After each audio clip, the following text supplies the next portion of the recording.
हरि शरणं श्री हरि शरणं श्री हरि शरणं श्री हरि शरणं श्री हरि शरणं श्री हरि शरणं प्रभु हरि शरणं श्री हरि शरणं श्री हरि शरणं श्री हरि शरणं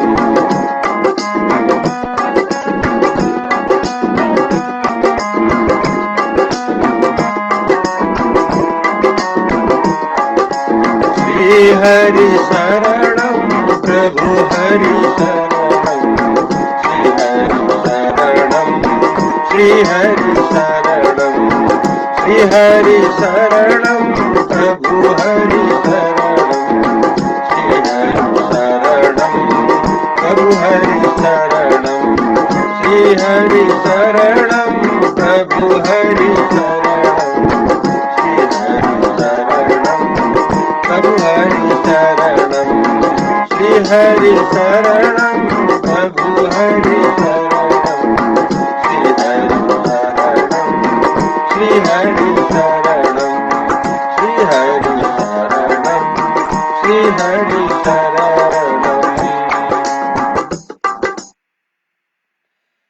जय श्री हरि, जय श्री कृष्ण।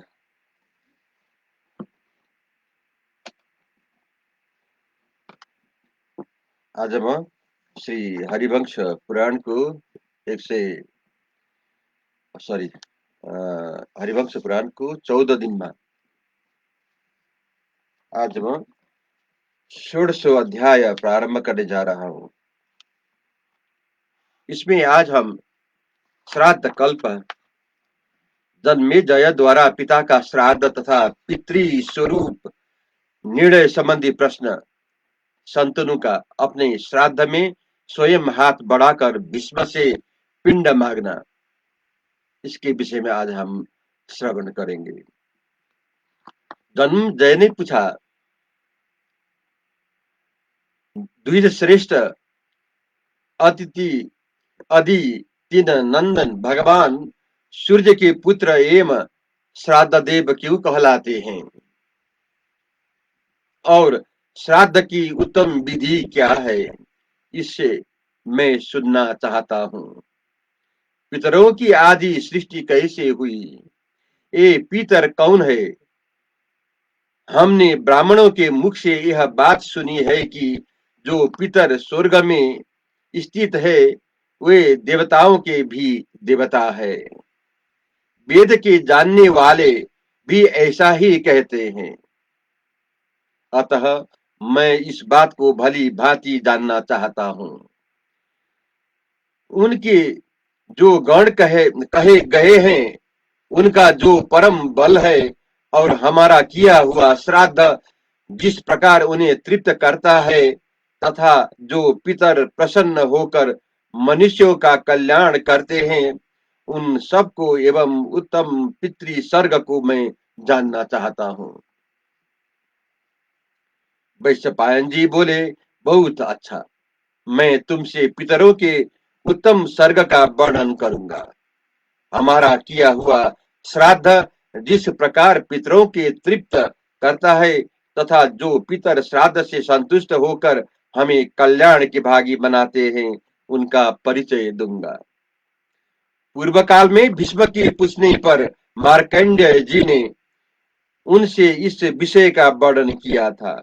फिर महाभारत काल में सरसैया पर पड़े हुए भीष्म जी से धर्मराज युधिष्ठिर ने भी पहले ऐसा ही प्रश्न किया था जैसे इस समय तुम मुझसे पूछ रहे हो।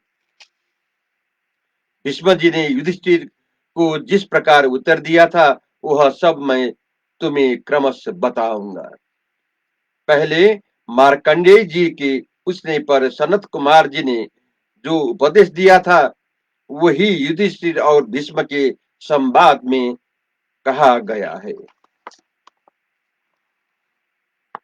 युधिष्ठिर ने पूछा, धर्मज्ञ पुष्टि चाहने वाला पुरुष किस प्रकार पुष्टि पा सकता है और कैसा कर्म करने से मनुष्य को शोक नहीं करना पड़ता, इसे मैं सुनना चाहता हूँ।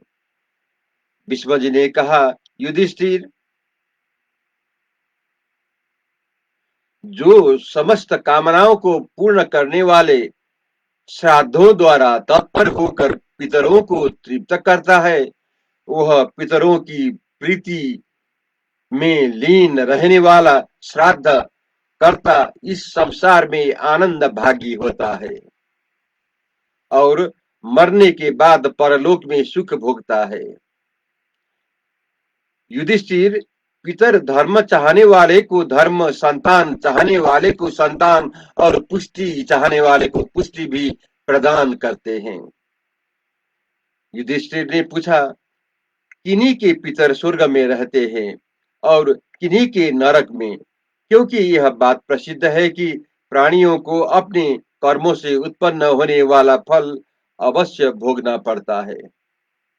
फल चाहने वाले पुरुष सदा पिता, पितामह और प्रपितामह को लक्ष्य करके श्राद्ध करते हैं। सर्वदा इन तीनों पिंडों में ही दिए गए श्राद्ध पितरों को कैसे प्राप्त होते हैं, और वे पितर जब स्वयं नरक में निवास कर रहे हैं तब वे फल भी कैसे दे सकते हैं? अथवा यदि वो पितर उनमें उनसे भिन्न है तो कौन है? उनका क्या परिचय है? हम किन पितरों की पूजा करें? हमने सुना है कि स्वर्ग में रहने वाले देवता भी पितरों का पूजन करते हैं। महाद्युते, इन सब बातों को मैं विस्तार पूर्वक सुनना चाहता हूँ।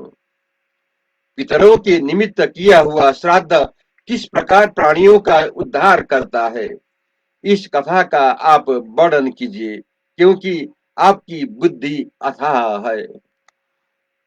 भीष्म जी ने कहा, शत्रुमर्दन, हम लोग जिनकी पूजा करते हैं, इस विषय को जैसा मैंने सुना है वह सब तुमसे कहूंगा।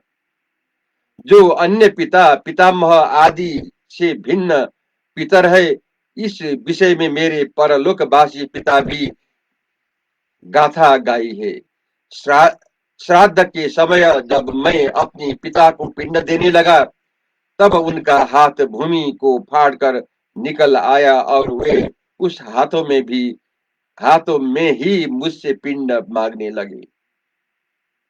उनका बाजू बंद आदि हाथ के आभूषणों में विभूषित और लाल लाल अंगुलियों वाला वह हाथ वैसा ही था जैसा मैंने पहले जीवित अवस्था में देखा था। उस समय मैंने विचार की, कल्प सूत्रों में तो मैंने ऐसा विधि कहीं नहीं देखी है। यह विचार कर मैंने बिना कुछ परवाह किए ही पिंड को कुशाओं पर ही रख दिया। निष्पाप भरत श्रेष्ठ, उस समय मेरे द्वारा संतुष्ट किए गए पिता परम प्रसन्न हुए और मधुर वाणी में मुझसे कहने लगे, पुत्र, तू धर्मज्ञ और विद्वान है। तुझ सरीखा सुपुत्र होने से मुझे पुत्रवान होने का फल मिल गया तथा मैं इस लोक और परलोक दोनों में कृतार्थ हो गया था। दृढ़ता पूर्वक ब्रह्मचर्य व्रत का पालन करने वाले निष्पाप भीष्म, धर्म में लोगों की आस्था दृढ़ करने के लिए ही मैंने यह तेरी परीक्षा ली है। धर्म की रक्षा करने वाले को जैसे धर्म का चौथाई फल मिलता है, इसी प्रकार धर्म की रक्षा न करने वाला मूढ़ मनुष्य पाप के चौथाई फल पाता है। धर्म विषयक आचार में राजा जिस बात को प्रामाणिक बता देता है, प्रजा उस प्रमाणभूत राजा के आचरण का अनुकरण करती है। भरत श्रेष्ठ, तूने सनातन वैदिक धर्म को ही प्रमाण माना है, इसलिए मैं तुम पर बहुत ही प्रसन्न हुआ हूँ। अब इस प्रसन्नता के कारण मैं तुम्हें श्रेष्ठ वर देना चाहता हूँ। तू तीनों लोकों में दुर्लभ वर को ग्रहण कर। तू जब तक जीवित रहना चाहेगा तब तक तुझ पर मृत्यु का प्रभाव न होगा। तेरी आज्ञा पाने पर ही तुझ पर मृत्यु प्रभाव डाल सकेगी। भरत श्रेष्ठ, और जो बात तेरे मन में हो उसे बता। मैं तुझे तेरी प्रार्थना के अनुसार और कौन सा उत्तम वर दूं। पिताजी के इस प्रकार कहने पर मैंने उन्हें हाथ जोड़कर प्रणाम किया कि और कहा, श्रेष्ठतम पुरुष, मैं आपकी प्रसन्नता से ही कृतकृत्य हो गया। महाद्युते, यदि मैं इसमें भी अधिक आपको अनुग्रह का पात्र हूं तो मैं आपके मुख से एक प्रश्न का उत्तर सुनना चाहता हूं। तब उन धर्मात्मा ने मुझसे कहा, भीष्म, बता, तू मुझसे क्या पूछना चाहता है। भारत, तू मुझसे जो कुछ पूछेगा तेरे उस संदेह को मैं दूर करूंगा। तब मैंने वहां अदृश्य होकर खड़े और पुण्यात्माओं के लोकों में पहुंचे हुए अपने पिता से कौतूहल में भरकर पूछा।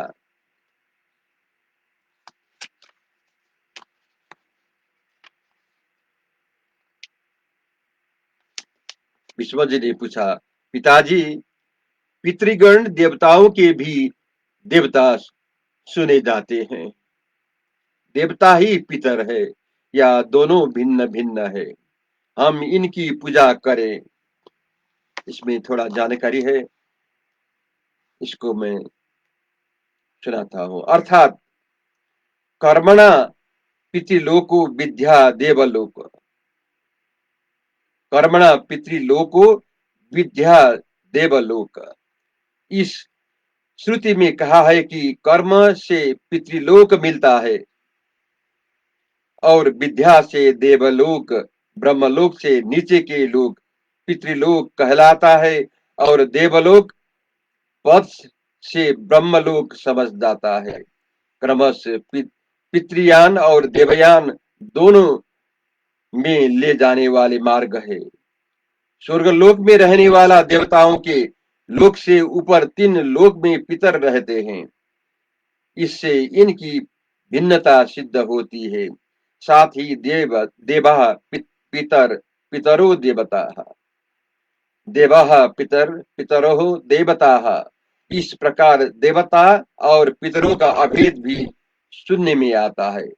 फिर मरे हुए पिता पिता महादि भी पितर है। इस तरह 3 प्रकार के पितर होने पर हम किनका पूजन करें।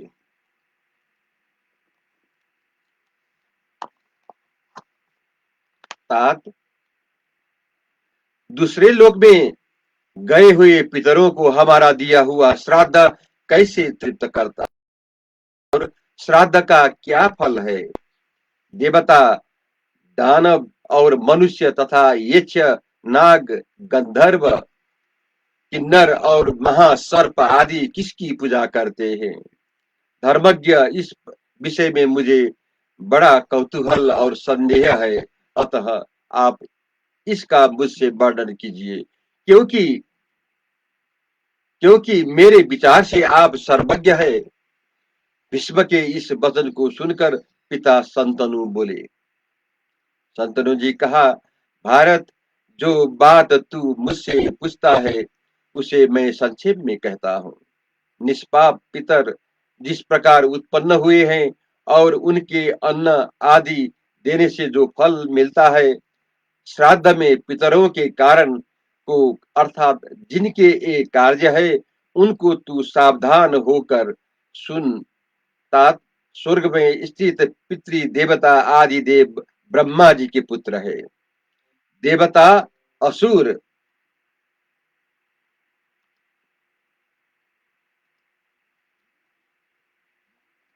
मनुष्य, यक्ष, नाग, गंधर्व, किन्नर और महासर्प आदि उनकी ही पूजा करते हैं। वे श्राद्ध में तृप्त किए जाने पर देवताओं और गंधर्वों सहित जगत को तृप्त करते हैं।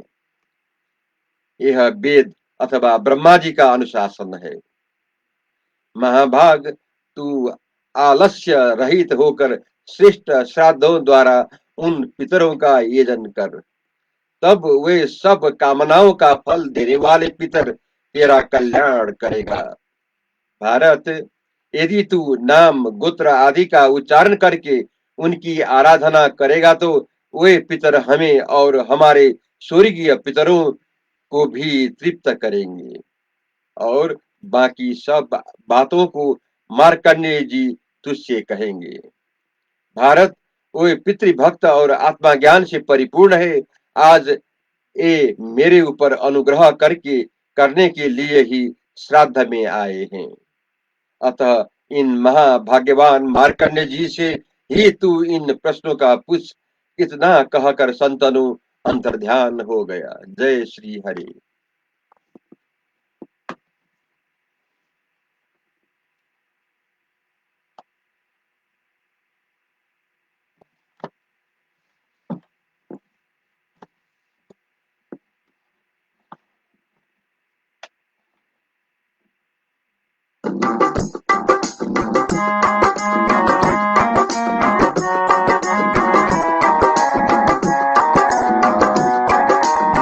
श्री हरि शरणम, श्री हरि शरणम, श्री हरि शरणम, श्री हरि शरणम, श्री हरि शरणम, श्री हरि शरणम, प्रभु हरि शरणम, श्री हरि शरणम, श्री हरि शरणम।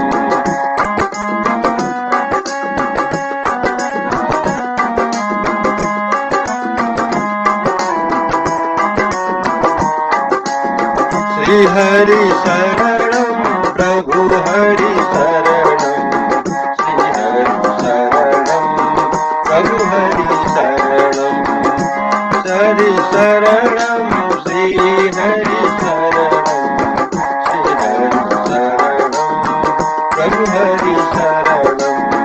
श्री कृष्ण गोविंद हरे मुरारे, हे नाथ नारायण वसुदेवा। श्री कृष्ण गोविंद हरे मुरारे, हे नाथ नारायण वसुदेवा। श्री कृष्ण गोविंद हरे मुरारे, हे नाथ नारायण वसुदेवा।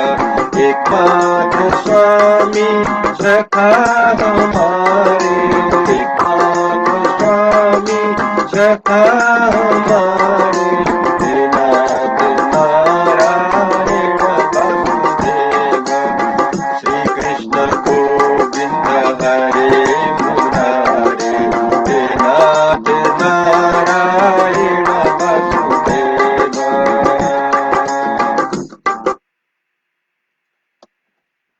जय श्री कृष्ण, जय श्री हरि।